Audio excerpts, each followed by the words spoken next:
Okay, think I got it.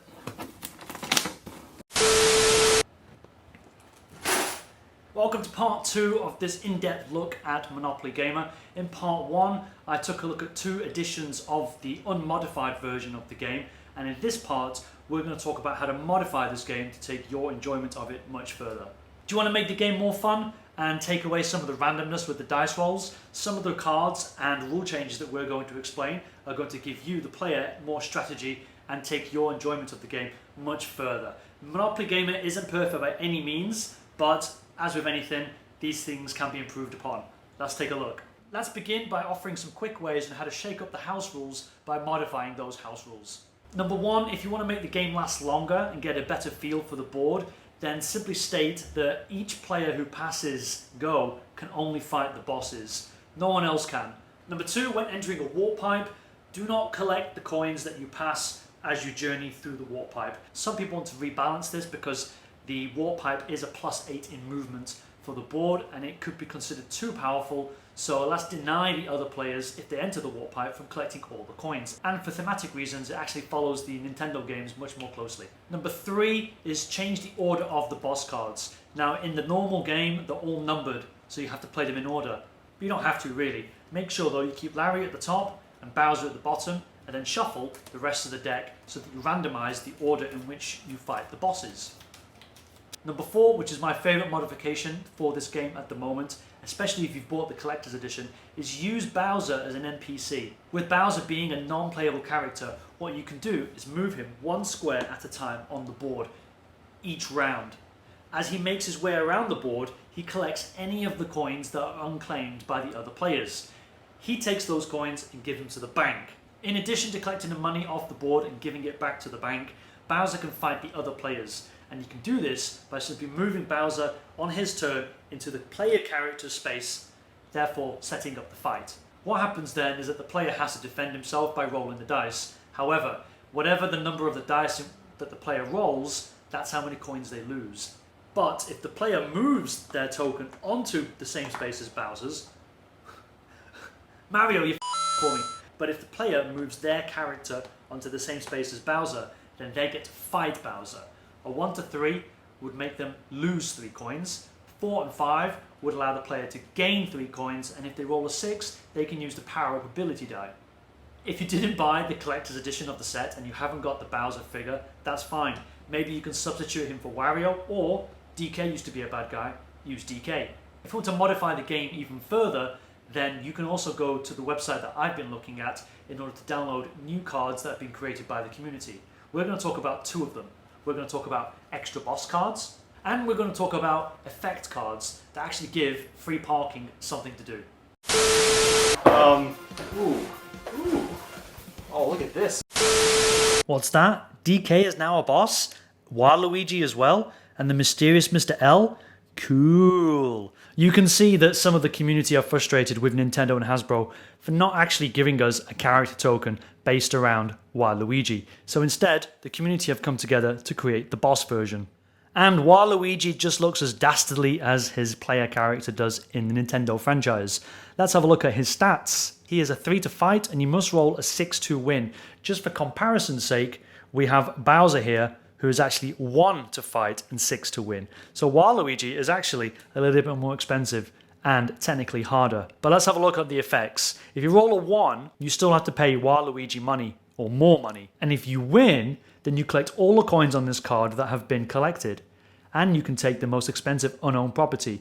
This explains the low point value. 2 more in particular I would like to highlight.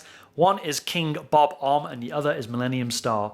Let's have a look at Millennium Star. He is pay 1 to fight and you have to get a 5 or higher to win. But look at those game effects. If you roll 3 or lower, switch your character for a different one not currently being used.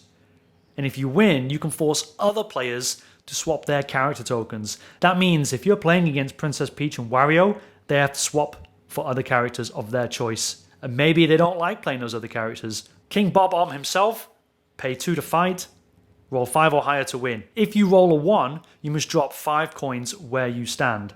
That makes passing go much more profitable for the other players. And if you win, Move any player, including yourself, up to 2 spaces forward. Do not pass go or collect coins along the way. So you can envision a scenario where you can force somebody into jail if they're standing right next to it. And the final one I'd like to show you is pokey.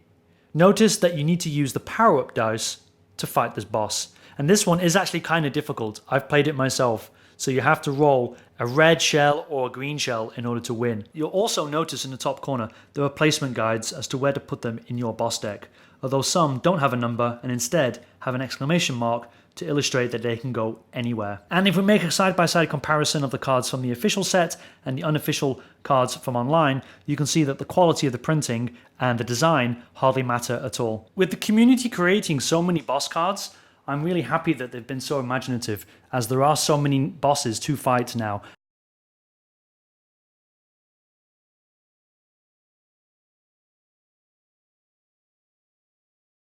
And one last thing, don't forget that you shouldn't add too many of these cards to the boss deck, otherwise you'll find that the game never finishes. And finally, we get to the effect cards. As you can see, these 3 represent actual elements from the Mario Kart game. We have the banana, we have the star, and the mushroom. Let's take a closer look at the banana and see what it does. Put a banana token on the space you are on right now. The first player to pass that space must pay you 3 coins, then remove the token. That plays just like how it does in Mario Kart. This one costs 2. The good old familiar star costs 6, and you can activate this item at any turn. Until the next turn, you cannot lose any coins, properties, or items by any means. So you're basically invincible for the purposes of this game. And one of the first power-ups ever to feature in a Mario game, we have the classic mushroom. And what does it do? Well, for the cost of 3 coins, during your normal dice roll, roll the numbered dice 1 extra time, and then add the result and move that many spaces. So basically, it allows you to move further in that turn. Free parking now has something to do. So when your character moves onto free parking, they can claim themselves a free effect card. Now, your house rules might differ, of course, but what I would suggest is that you take your effect card and put it next to your character token. Don't let anybody see your effect card. When you want to use it, then activate it and pay the cost. And if you really want to keep inside the theme of Mario Kart, what you can do if you collect a second effect card is push this one to the side, reveal it to the other players, and the first one they can't see. Let's take a closer look at 3 of the cards from the effect card set. We have Chain Chomp. For a cost of 6, you can select a property that has an owner and put a Chomp token on it. And when a player lands on that space, you must pay half the rent to the original owner and the other half to you. So in effect, you can steal someone else's profits from any other property space on the game board. Gold Banzai Bill.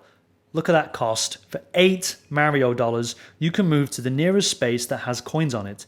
Take those coins, then the bank must pay you the same amount of coins you took. This is an expensive card to use, so make sure that the space with all the coins has more coins than the cost value of this card. And if you want to find more ways to steal money off the other players, then use one of these Bob Obs. Place the Bob Ob on the space you are on, and when a player lands in that space, except you of course, that player must give half of their coins to the bank. And what I like especially about these cards is that they combine all the Nintendo elements from the computer games into the actual board game quite easily. And if you don't want to use them, that's fine. They don't interfere with the main rules at all.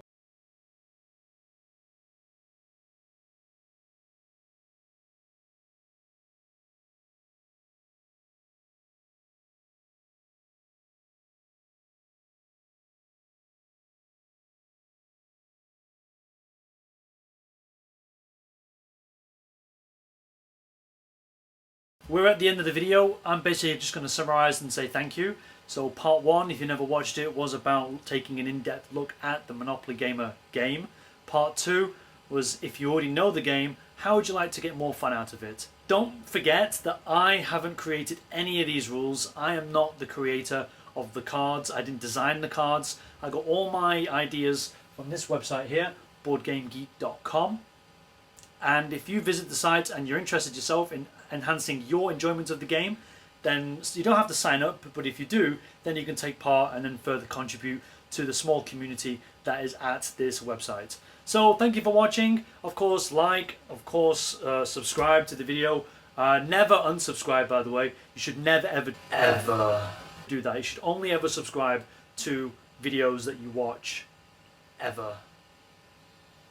The next video on the channel should be a live stream, so if you've never met me in person, We're going to have a drink and we're just going to chat about things pertaining to YouTube and the world.